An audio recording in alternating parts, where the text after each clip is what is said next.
Hello students, आप सभी का स्वागत है principle of inheritance and variation के लेक्चर नंबर 3 में। आज के इस लेक्चर में हम बात करने वाले हैं टॉपिक मेंडल एक्सपेरिमेंट्स के बारे में। आज के इस लेक्चर में हम दो क्वेश्चन के आंसर ढूंढेंगे। सबसे पहला क्वेश्चन हमारा ये रहेगा कि मेंडल ने अपने एक्सपेरिमेंट में पी प्लांट्स को ही सिलेक्ट क्यों करा, इसके पीछे का क्या रीजंस था, इसको आंसर करेंगे हम। सेकंड जो क्वेश्चन हमारा रहेगा वो ये रहेगा, वो कौन कौन से स्टेप्स थे जिनको मेंडल ने फॉलो करा अपने एक्सपेरिमेंट्स में। तो इन दोनों क्वेश्चन को हम आंसर करेंगे। तो चलिए बिना किसी देरी के हम इस लेक्चर को स्टार्ट करते हैं। सबसे पहले हम बात करते हैं मेंडल एक्सपेरिमेंट के बारे में। तो मेंडल ने 1856 से लेके 1863 तक अपने एक्सपेरिमेंट्स को परफॉर्म करा था। एंड इस एक्सपेरिमेंट के दौरान उन्होंने पी प्लांट को सिलेक्ट करा था। अब इस पी प्लांट को हम पाइजम सैटिवम भी कहते हैं, ये उसका साइंटिफिक नेम है।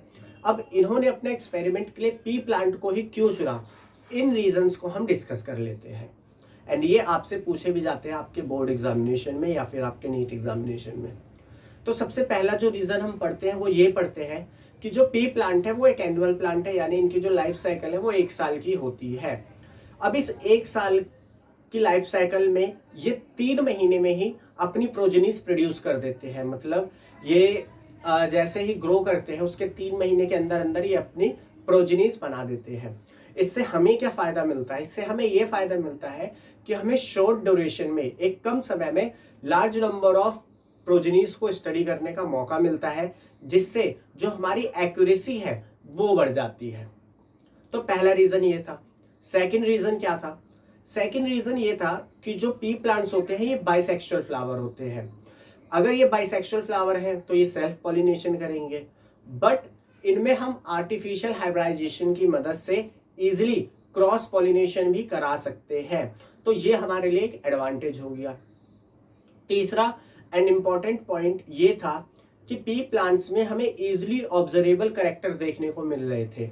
इजीली ऑब्जर्वेबल कैरेक्टर मतलब जैसे कि प्लांट की हाइट की अगर मैं बात करूं या स्टेम की हाइट की बात करूं तो वो या तो ड्वार्फ थी या टॉल थी, सीड का कलर ग्रीन था या फिर येलो था। तो इस तरीके के हमें कुछ सिंपल जिन कैरेक्टर्स को हम देख पा रहे हैं अपनी नेकेड आई से, उन कैरेक्टर्स की वेरिएशन बहुत ज़्यादा थी।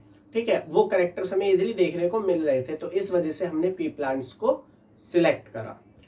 अब हम आगे बढ़ते हैं और बात करते हैं उन स्टेप्स की जिनको मेंडल ने फॉलो करा अपने एक्सपेरिमेंट के लिए। तो इसमें हमें टोटल 4 स्टेप्स पढ़ने हैं, जिसमें सबसे पहला स्टेप आता है सिलेक्शन ऑफ पेरेंट्स का, कि मेंडल ने क्या चीज करी और कैसे पेरेंट्स को सिलेक्ट करा अपने एक्सपेरिमेंट के लिए। सेकंड जो स्टेप था वो ये था कि जिन पेरेंट्स को मेंडल ने सिलेक्ट करा उनके बीच में इन्होंने किस तरीके से पॉलिनेशन कराया, सेल्फ पॉलिनेशन कराया या क्रॉस पॉलिनेशन कराया, मतलब किस पॉलिनेशन के लिए उन्होंने किस तरीके की टेक्निक यूज करी। थर्ड, इन्होंने जब पॉलिनेशन कराया उससे जब प्रोजेनीज बनी तो उन प्रोजेनीज में उन्होंने क्या ऑब्जर्वेशन देखी उसको हम डिस्कस करेंगे। एंड फोर्थ स्टेप्स में उन्होंने क्या क्या कंक्लूजन दिए अपने ऑब्जर्वेशन के बेसिस पे, उन चीजों को हम डिस्कस करेंगे। तो चलिए सबसे पहले हम अपने पहले स्टेप पे आते हैं जो है selection of parents. So Mendel ने अपने एक्सपेरिमेंट के लिए 14 pure varieties of P plant को सिलेक्ट करा। अब आप बोल रहे होंगे कि ये प्योर वैरायटीज क्या है? प्योर वैरायटीज बेसिकली जो होमोजाइगस वैरायटीज है वो है। अब ये होमोजाइगस क्या होता है, ये जो टर्म है ये हम प्रीवियस लेक्चर्स में डिस्कस कर चुके हैं। तो अब बात आती है कि जब मेंडल ने अपना एक्सपेरिमेंट करा था 1856 से लेके 1863 तक, तो उस टाइम पे हमारे पास कोई एडवांस माइक्रोस्कोप तो था नहीं। तो उन्हें कैसे पता चला कि कोई प्लांट होमोजाइगस है या हेट्रोजाइगस है? तो उन्होंने प्योर प्लांट, बेसिकली मैं ये कहना चाह रहा हूँ, उन्होंने प्योर प्लांट कैसे सिलेक्ट करा? तो इसके लिए उन्होंने क्या करा, एक प्लांट लिया और उसमें कई जनरेशन तक सेल्फ पॉलिनेशन कराते गए। और जब सेल्फ पॉलिनेशन कराने पे हमें सेम ही कैरेक्टर देखने को मिल रहा था जो उसके पेरेंट पे था, तो हमने कहा कि ये प्योर वैरायटी है। एग्जाम्पल के लिए अगर मान लीजिए मैंने एक प्लांट लिया, पी प्लांट लिया जिसकी स्टेम की हाइट टॉल है, मैंने उसको एक बार क्रॉस कराया, सेल्फ पॉलिनेशन कराया, उस सेल्फ पॉलिनेशन से जो मेरे को प्रोजेनीज मिली वो सारी की सारी प्रोजेनीज टॉल थी। ठीक है, तो ये फर्स्ट जनरेशन हो गई। अब जब इस फर्स्ट जनरेशन में मैंने दोबारा से सेल्फ पॉलिनेशन कराया तो जो सेकंड जनरेशन मिली उसमें भी सारी की सारी प्रोजेनिस क्या हो गई, टॉल हो गई। फिर जब उस सेकंड जनरेशन में मैंने दोबारा से सेल्फ पॉलिनेशन कराया तो थर्ड जनरेशन में भी मेरे को सारी की सारी प्रोजेनिस टॉल मिली। तो ऐसे जब मैंने कई जनरेशन तक सेल्फ पॉलिनेशन कराया और मेरे को टॉल प्रोजेनी ही देखने को मिली तो मैंने कहा कि ये जो प्लांट की वैरायटी है ये प्योर है, ठीक है, यानी होमोजाइगस है। तो ऐसे करके उन्होंने 14 varieties of pure P plants को सिलेक्ट करा। अब ये जो 14 वैरायटीज थी ये कंट्रास्टिंग ट्रेड्स में अवेलेबल थी, यानी ये जो 14 वैरायटीज थी इनको उन्होंने 7 पेयर ऑफ कंट्रास्टिंग ट्रेड्स में डिवाइड कर दिया। कंट्रास्टिंग ट्रेड्स क्या होते हैं? कंट्रास्टिंग ट्रेड्स अपोजिट ट्रेड, जैसे अभी मैंने आपको एग्जांपल दिया प्लांट की हाइट का, या तो वो टॉल है या ड्वार्फ है, तो ये जो टॉल एंड ड्वार्फ है ये एक दूसरे के कंट्रास्टिंग ट्रेट है, ठीक है। ऐसे ही उन्होंने 7 पेयर्स बनाए जिसमें शीड की शेप थी, सीड का कलर था, पॉड की शेप थी, फ्लावर की पोजीशन थी। इन सब का जो टेबल है वो आपको आपकी स्क्रीन पे दिख रहा है और एनसीईआरटी में भी दिया गया है, तो इसको आप याद कर लेना। तो मेंडल ने ये 14 प्योर वैरायटीज ऑफ पी को सिलेक्ट करा अपने एक्सपेरिमेंट के लिए। चलिए, तो ये तो पहला स्टेप हो गया कि उन्होंने पेरेंट्स का सिलेक्शन करा। अब सेकंड स्टेप में उन्होंने क्या करा, इन पेरेंट्स को लिया और इनके जो कंट्रास्टिंग ट्रेड्स के पेरेंट थे उनको आपस में क्रॉस कराया और हाइब्रिड्स प्रोजेनी बनाई। मतलब कि इन्होंने क्या करा कि जैसे एक टॉल प्लांट था जो प्योर था, एक ड्वार्फ प्लांट था जो प्योर था, इन दोनों प्लांट में क्रॉस पॉलिनेशन कराया। एंड ये क्रॉस पॉलिनेशन कैसे हुआ? आर्टिफिशियल हाइब्रिडाइजेशन की मदद से। तो इन्होंने टॉल प्लांट ड्वार्फ प्लांट में क्रॉस पॉलिनेशन कराया और उससे हमारी फर्स्ट जनरेशन बनी जिसको हम फेलियल 1 भी कहते हैं, ठीक है। अब ये जो फर्स्ट जनरेशन हमारी बनी इसमें क्योंकि 2 पेरेंट के जीन थे तो इसको हमने हाइब्रिड प्रोजेनी कहा और इस एक्सपेरिमेंट को हमने हाइब्रिडाइजेशन एक्सपेरिमेंट कहा। अब ये जो हमारी प्रोजेनी बनी ये जो हमारी F1 जनरेशन बनी यानी फर्स्ट जनरेशन बनी, इसमें हमने सेल्फ पॉलिनेशन कराया और उससे हमारी सेकंड जनरेशन आई। फिर सेकंड जनरेशन में हमने दोबारा से सेल्फ पॉलिनेशन कराया, उससे हमारी थर्ड जनरेशन आई। थर्ड जनरेशन में हमने दोबारा से सेल्फ पॉलिनेशन कराया एंड उससे हमारी फोर्थ जनरेशन आई। यानी इन्होंने एक पैटर्न को फॉलो करा कि सबसे पहले पहली जनरेशन के लिए इन्होंने क्रॉस पॉलिनेशन कराया और उसके बाद जितनी भी जनरेशन इन्होंने स्टडी करी उसमें सेल्फ पॉलिनेशन कराया। तो ये बेसिक उन्होंने पॉलिनेशन की टेक्निक यूज करी अपने एक्सपेरिमेंट के लिए। हम इस चैप्टर में जो इनके एक्सपेरिमेंट्स पढ़ेंगे उसमें हम सेकंड जनरेशन तक ही जाएंगे क्योंकि वहीं से हमारा जो ऑब्जर्वेशन है वो आ जाती है। अब हमने बात कर ली कि उन्होंने पेरेंट्स को सिलेक्ट कैसे करा, हमने बात कर ली उन्होंने पॉलिनेशन किस टेक्निक से कराया। अब हम बात करते हैं थर्ड स्टेप्स की। वो ये है कि जब उन्होंने पॉलिनेशन करा दिया तो उससे उन्होंने क्या ऑब्जर्वेशन देखी। तो ऑब्जर्वेशन को समझने के लिए हम एक एग्जाम्पल लेते हैं। एग्जाम्पल क्या है? एग्जाम्पल ये है कि मैंने एक टॉल प्लांट लिया और एक ड्वार्फ प्लांट लिया। इन दोनों को मैंने आपस में क्रॉस पॉलिनेशन कराया। इन दोनों को आपस में क्रॉस पॉलिनेशन जब मैंने कराया तो मैंने ये देखा कि जो मेरी F1 जनरेशन बनी है यानी फर्स्ट जनरेशन बनी है उसमें सारे के सारे प्लांट क्या है? टॉल है। क्या है? टॉल है।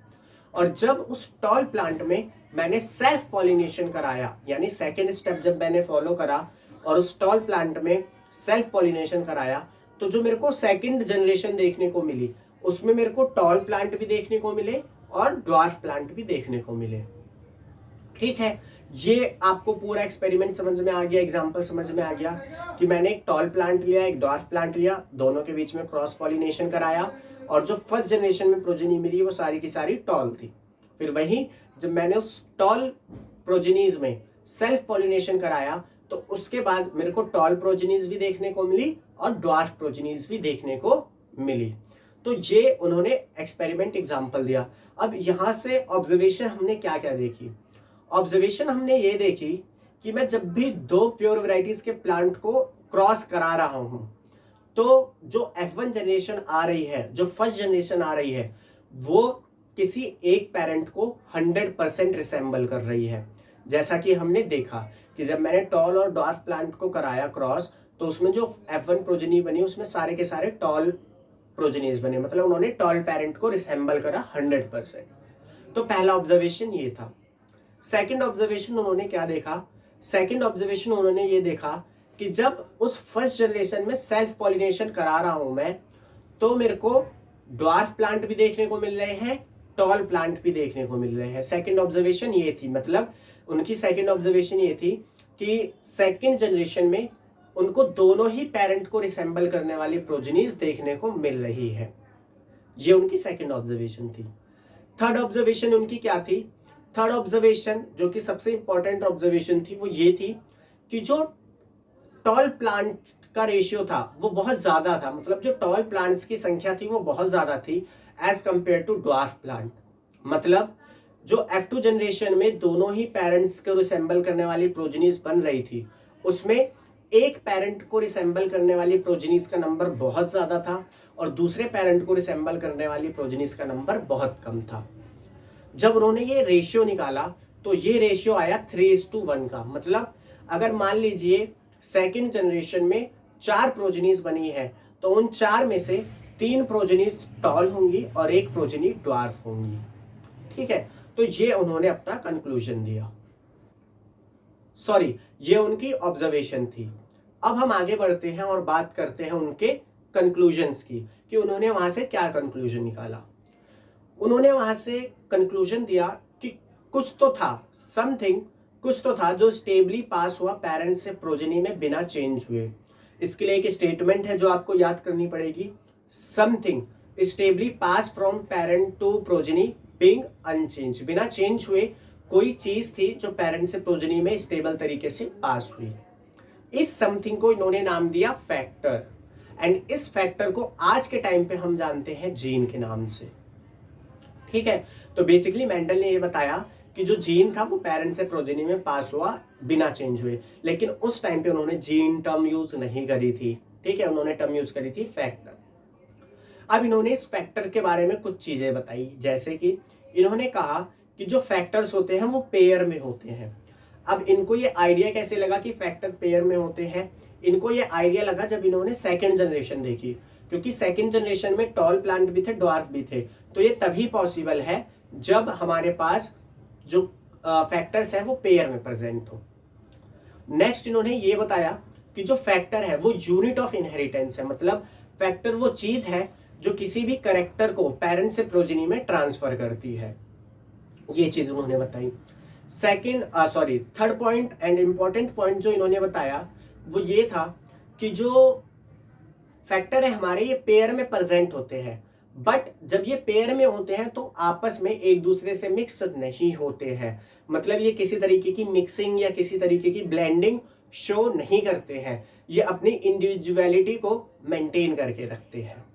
तो ये कुछ पॉइंट्स थे जो मेंडल ने अपने कंक्लूजन में दिए, और ये पूरा जो टॉपिक था मेंडल एक्सपेरिमेंट ये यहाँ पे फिनिश होता है। तो इसमें आपको ये स्टेप्स याद रखने हैं कि उन्होंने किस तरीके से एक्सपेरिमेंट को परफॉर्म करा था। तो अब हम नेक्स्ट टॉपिक नेक्स्ट लेक्चर में पढ़ेंगे जिसका नाम होगा मेंडल्स के लॉ।